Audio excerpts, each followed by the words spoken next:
let's begin. Now, today what we're going to do is recently we did a campaign for letter writing assessment.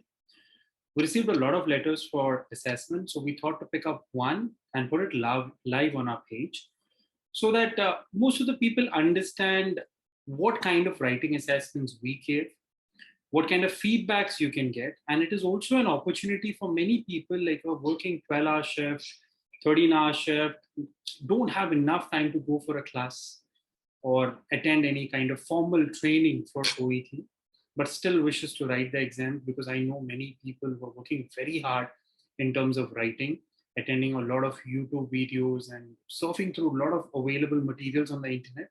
So we thought like we will also come ahead and help them to an extent. So the same way I got one letter, I picked up from a lot of letters we received. So we picked up one. We thought like we put it on the live stream right now so that everyone can be benefited from this. Now, before I go into the live assessment, I wish to share, like I would love to share that case note. First, you get a glimpse of the case note. You understand what this case note is. So I'll just give you a brief explanation about it. I believe everyone, those who are attending this, you can see the screen. And if you have any doubt, you can definitely put it in the comment box and I'll make sure that I answer it like right away. I'll answer it.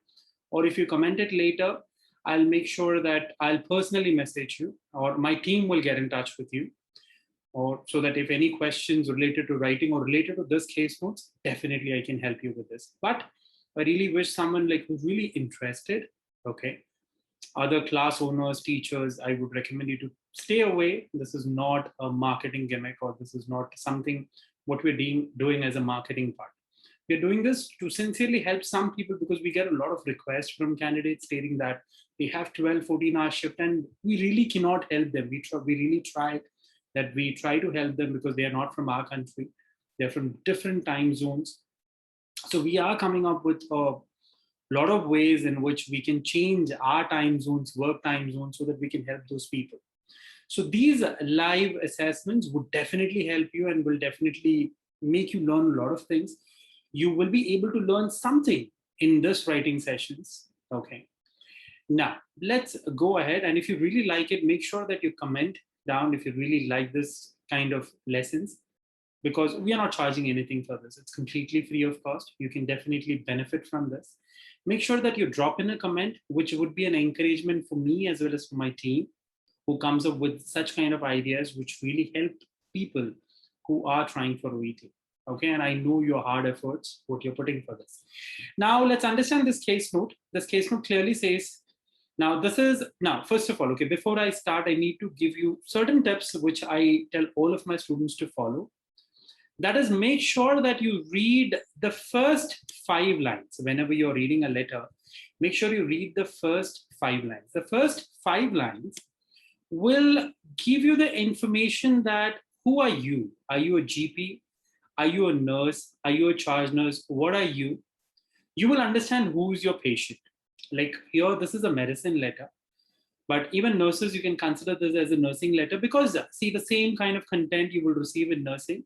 Certain informations will be changed, like you're not the one who will be prescribing a medicine. In medicine letters, you will find the drugs have been prescribed by you. So definitely you may not get that, but only those informations may be changed, but later the structure of the question paper will be the same. So try to learn from this. Doctors, definitely this is your medicine letter, so make sure you benefit from this. Now, the patient's name is Mr. Adam Knowles. You can see it over here. If you're not able to see it, you can zoom out. And date of birth is 22nd of August, 1951, age at 68. Now, many people ask me, what should I write? Should I write date of birth? Like when you're writing a reference column, should I write age? You can write age, there is no problem. Even if you write date of birth, there is no markdown for that, okay? So whenever you get a question paper, the first 1 minute, the initial 1 minute, I would recommend you to read this way. Read the first 5 lines, go to the last event. Don't read anything else. First, go to the last event, because it will waste your 1 minute, but that will be worth investing. I'll tell you why. When you read 30th of August 2019, like the last event, you'll understand there is no improvement in reflex symptoms. Patient's main concern is now back pain. New symptoms include so-and-so, there are symptoms given. Weight has reduced 2 kg since last appointment. Abdomen is tender on palpation and slightly swollen. Yellow discoloration of skin and eyes. We can see a lot of pathological report and investigation reports are given over here. And discussion of examination finding and blood results with the patient has already been done. And what is our plan right now is urgent referral to gastroenterologist for assessment and endoscopy. So we clearly understood why are we writing this letter. We're writing it for an assessment and we want an investigation to be done to find a definitive diagnosis. Along with the writing, the last event, make sure that you read the writing task. So your technique will be read the first 5 lines, last event, and read the writing task. Because writing task will tell you who is your target reader, the position of the target reader. Once you understand who is your target reader, the position of the target reader, the diagnosis, and who is your patient, half of the work is done. Because now you know very well who is going to read the letter. According to this letter, which is the diagnosis? Because if you know the diagnosis, you will take only relevant information which is relevant to the or which is related to the current condition. You will not choose any irrelevant information. Then you read the entire letter. It will be so easy for you. The remaining 4 minutes, you can easily plan which is relevant, which is irrelevant, how I need to formulate it. Also understand what kind of letter is it. Is it the situation emergency or is it normal? If it is emergency, you need to follow the emergency structure that is mentioning the recent event after the first paragraph so that you're giving a clarity to the reader what has happened today. If it's a normal letter, the normal flow of the structure you can follow. You can go to my YouTube channel. You can see the writing lessons there. I have described like how the structures has to be followed. If not, if you really need, I'll also upload one more video on our page, which is on writing, which will definitely benefit you. Now, so this is the letter over here, okay? So we are writing it, the diagnosis is not yet confirmed. We are writing the letter to a gastroenterologist. Now let's take the assessment of a letter which we received recently. We took the permission from the candidate and that's the reason I'm sharing it on the screen. Otherwise, without permission, we don't take it on the screen. Now, this is the letter. I'll just share it so that everyone can see. Now, these are some of the common mistakes this candidate has made. Make sure that you don't do it. So you can learn a lot from such kind of sessions because you get to see a live letter which a candidate has written. Now, over here, the structure is completely fine. There's no problem. See, some people have a doubt like, should I write the salutation over here? Or should I write the reference first and then write the salutation? Both the ways, it's okay. There is no markdown for this. Your assessment starts from the first paragraph. Now, over here, it says, I'm writing to request an urgent assessment and diagnosis for Mr. Adam Knowles. Now, he clearly said the purpose first, that I'm writing for an urgent assessment and diagnosis for Mr. Adam Knowles, who is suspected to have pancreatic malignancy. His transport has been arranged. Now, first paragraph, we really don't need to know whether the transport is arranged or not. First paragraph is all about 3 W's. Okay, now let us understand what are these 3 W's. Okay, 3 W's are who is the patient? I'll just write it over here. Who's the patient? What is the diagnosis? And what is the purpose? So it's better you formulate the letter in that way itself. Like I'm writing to request an urgent assessment or whatever. Like I'm writing to refer Mr. Adam Knowles, who has suggestive features of pancreatic malignancies or suggestive features for pancreatic malignancies. Rather than writing suspected to have, you can use a better collocation, you can use a better sentence structure. Who is suspected for pancreatic malignancies would require an urgent investigation and management from your facility. So we need, or you can say investigations and a definitive diagnosis from you. So what we need over here is we need definitive diagnosis from the target reader. We need some gastroenterological assessment. These are the requirements. So the first paragraph need to be sure that it is suffice with all the 3 information. That is something which is very important. Okay. Now I'll just check with the screen. Okay. Hi Neha. Thank you so much for joining in. So I could see some messages. So if you have any messages, anyone like any questions which you want to put in through, you can definitely put in through. I'll be most happy to answer your questions. Now, The second, so here the first paragraph, the purpose is not that clear. We just need here just written, I'm writing to request an origin assessment and diagnosis. It's like you need to be more clear and make sure that you follow the order. So the reader who's reading your letter feels the flow and he should be able to understand the flow very well in writing, which is very important. Okay, so you can write, he would require, I'll just write it over here so you guys understand. He would require an urgent assessment and investigations from your facility or from you. Any of the ways you can put it there. You would require an origin assessment and investigations from your facility. That's one of the ways you can write it. Mr. Knowles presented with complaints of diarrhea, pale stool, fatigue, and abdominal pain on eating. Apart from this, he is concerned about back pain. Okay. His physical examinations revealed tender. Now, the sentence structure is a little basic over here. The physical examinations revealed tender and swollen abdomen. Or you can say that his abdominal examination, on further evaluation, his abdomen revealed to be tender and swollen, along with yellowish discoloration. Yellow discoloration, you can also put it as yellowish discoloration on the skin and the eyes. Moreover, he lost 2 kilograms of his body weight in 4 weeks' time. Furthermore, which is an academic connector, better not to use in your letters. Try to avoid this in your letters. Furthermore is an academic connector. Even if like certain sentence structures when you write, even if you don't use any connectors, it's completely fine. You're not going to be marked down, or your sentence is not, it's not like if I don't use those connectors, my sentence doesn't make sense. No, it makes sense. It's completely fine. There is no problem. You can directly start as pathological report shows bilirubin, 9 gram per deciliter, MLS 400 and albumin 6 grams. So actually, the report, what it shows on the question paper is all about liver function. So even if you say pathological investigation reveals a deranged liver function test with a raised amylase of 400, even that is completely fine. You don't have to actually, because see here, this candidate has taken 3 values, but the other values, there is no mention about it.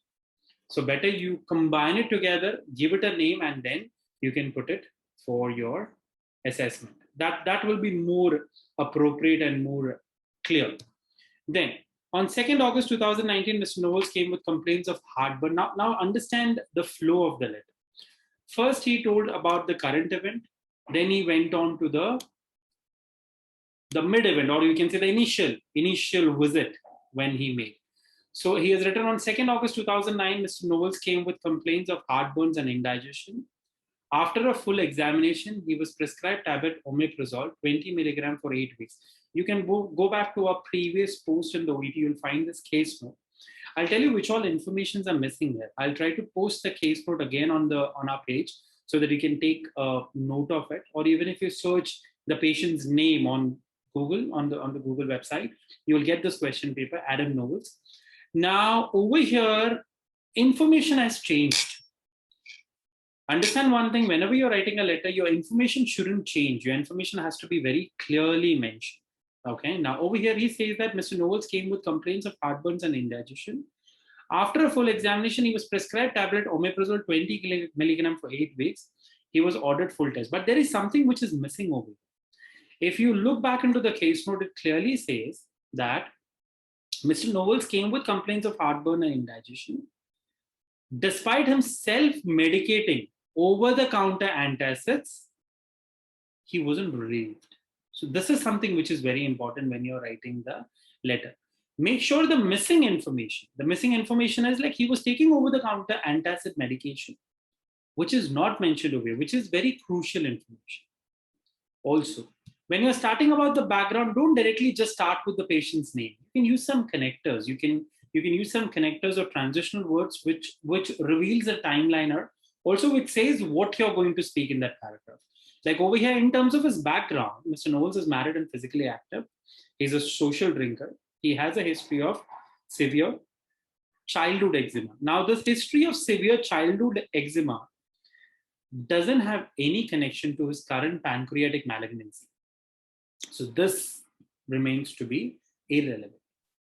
He was treated for gallstones with surgical removal of gallbladder in 2008. Even if you write like he has underwent cholecystectomy in 2008, even that is fine, no problem. Moreover, he has been suffering from, again, the structure error, depression for 4 years, which is controlled with selective serotonin uptake in inhibitors. But in this letter, understand one thing. We can see in 2016, patient was depressed. Later, he was commenced on serotonin reuptake inhibitors.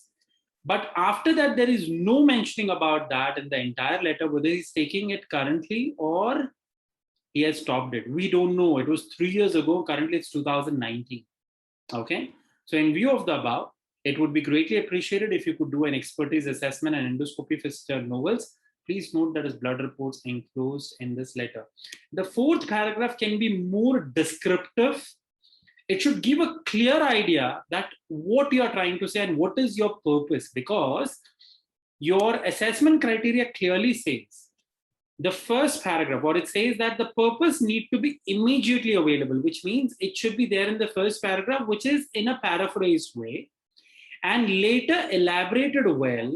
Also, all your paragraphs needs to be connected. So the better way, or a good way of writing, I'll just put it over here, is this way. You can also, this is one of the way, guys. I'm not saying this is the only way.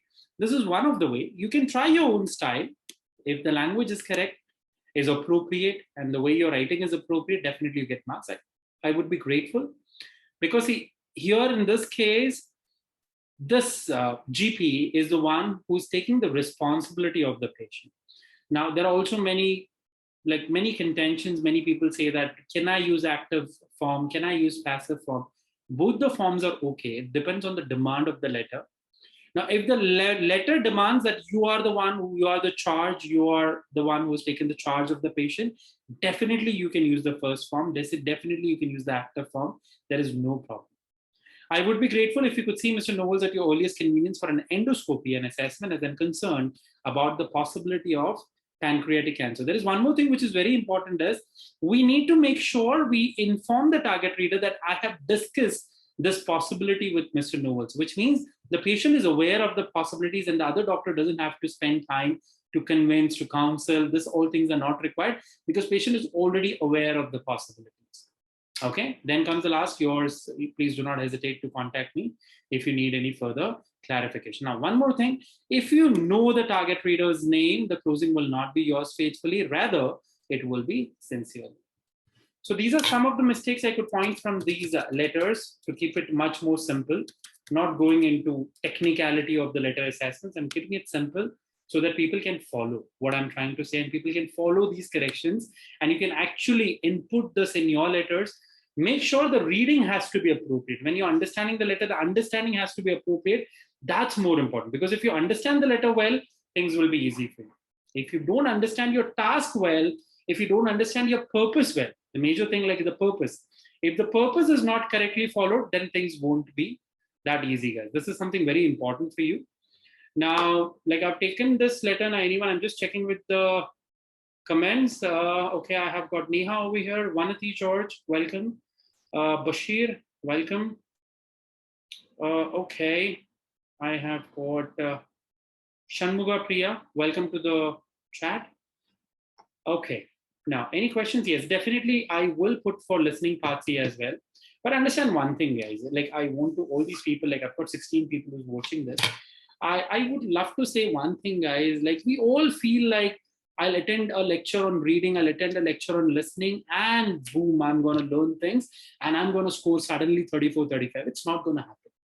It may be a brutal truth or a painful truth, I would say.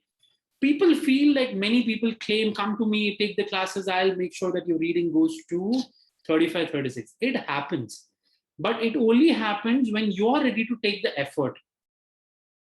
Now, what do I mean by that? Are you ready to take the effort? Means you will have to develop your reading ability first.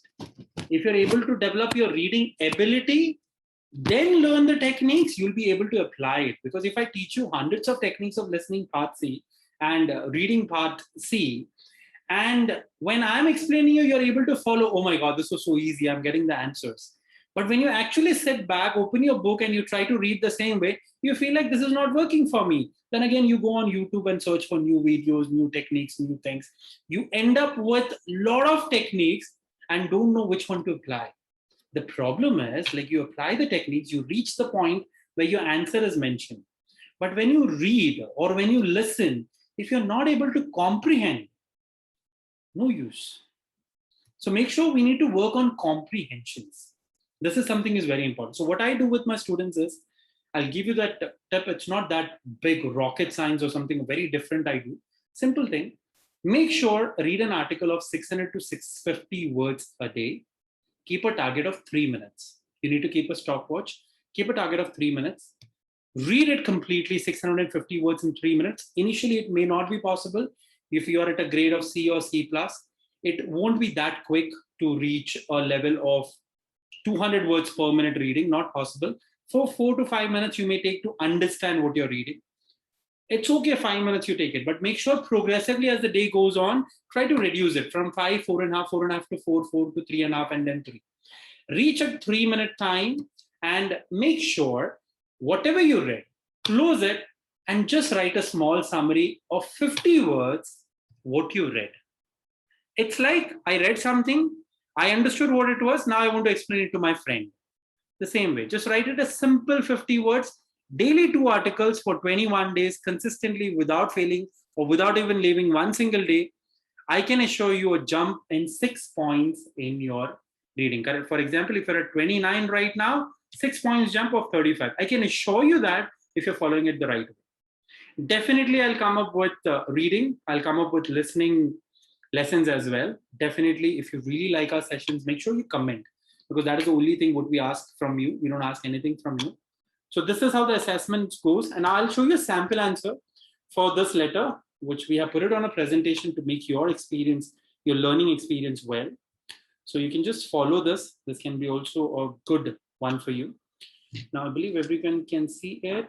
Okay, so I've got anyone else over here. You can definitely make sure you share it with your friends so we get maximum reach for this, so that people can come for such kind of lessons. You don't have to pay anything. You don't have to go to any formal classes, because we understand nurses, you work round the clock shifts. It's not that easy with work to go for a formal training and then go for your exams and prepare for this. No, you have limited time. So this can really be beneficial. So share it with your nurse friends so that everyone is benefited. Now, I have put it on the screen. I believe you guys can see it.